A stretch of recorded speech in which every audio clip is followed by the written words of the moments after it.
lived right next to the L tracks? Well, I just finished painting an apartment that overlooked an L line. I'm a house painter, you know, I was there for 3 days. What was it like? What are you talking about? Noisy? You kidding me? Well, it didn't matter. We all pensioned in this anyway. Well, I lived in the second floor apartment next to an airline once.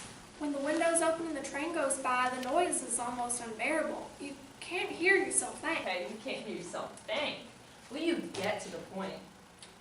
I will. Let's take the woman in the apartment downstairs. She said she heard the boy say, "I'm going to kill you," and then the body fell to the floor a split second later. 1 second later, right? That's right.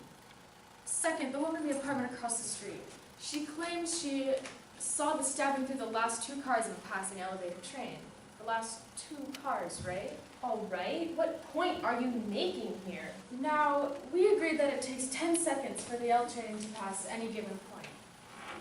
And if we assume that the woman saw the stabbing through the last 2 cars, that means that the train would have been passing right under her nose, and there's no way she could have heard it. The L had been roaring by the old woman's window for a full 10 seconds before the body fell. There's no way she could have heard the boy make the statement. That's idiotic. Sure, she could have heard it. Do you think so? The old woman said the boy yelled it out. That's enough for me. If she heard anything at all, she still couldn't have identified his voice with the L roaring by. You're talking about a matter of seconds here. Nobody can be that accurate. Well, I think that testimony which could put a human being into the electric chair should be that accurate. I don't think she could have heard it. Yeah, maybe she didn't eat it. I mean, with the L noise passing by. What are you people talking about? Well, it stands to reason. You're crazy. Why should she lie? What's she got to gain? Attention, maybe? You keep coming up with these bright sayings. Why don't you sell them to a newspaper? They paid $3. Hey, what are you talking to her like that for? Someone talks to an old lady like that or really get stepped on.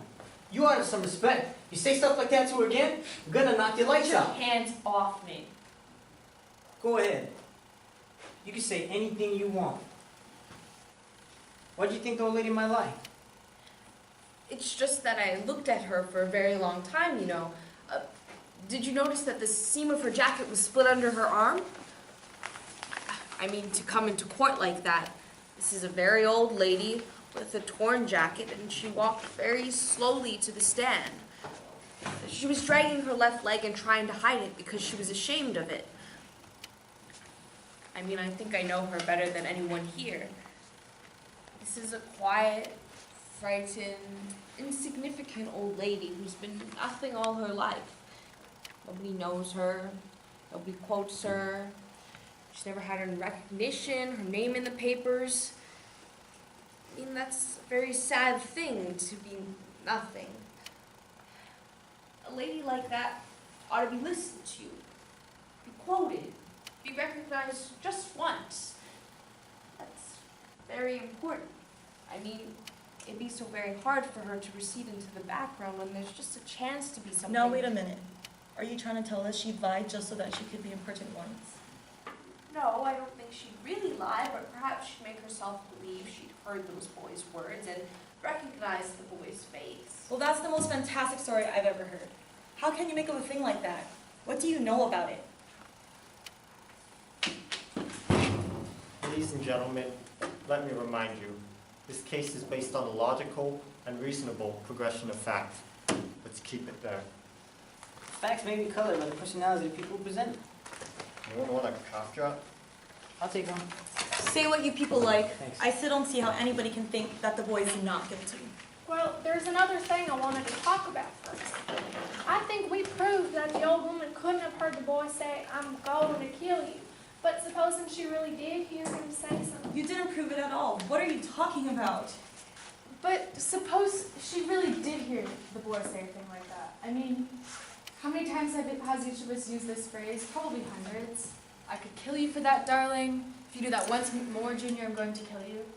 I mean, we say it every day. It doesn't mean we're actually going to kill somebody. Wait a minute. What are you trying to give us here? The phrase was, "I'm going to kill you," and the kid screamed it out at the top of his lungs. Don't tell me he didn't mean that. Anybody says a thing like that the way he said it, they mean it. Well, gee, I don't know. I remember I was arguing with a guy working next at the bank the other day. He called me an idiot, so I yelled at him. Now listen, this lady's making you believe things that aren't so. The kid said he was going to kill him, and he did kill him. Now, do you really think the boy would shout out a thing like that so that the whole neighborhood would hear it? I don't think so. He's much too bright for that. Bright? He's a common ignorance law. He don't even speak good English. He doesn't even speak good English. I'd like to change my vote to not guilty. Now you've got to be kidding. You heard? Are you sure? Yes. For sure. The vote is 9-3 in favor of not guilty.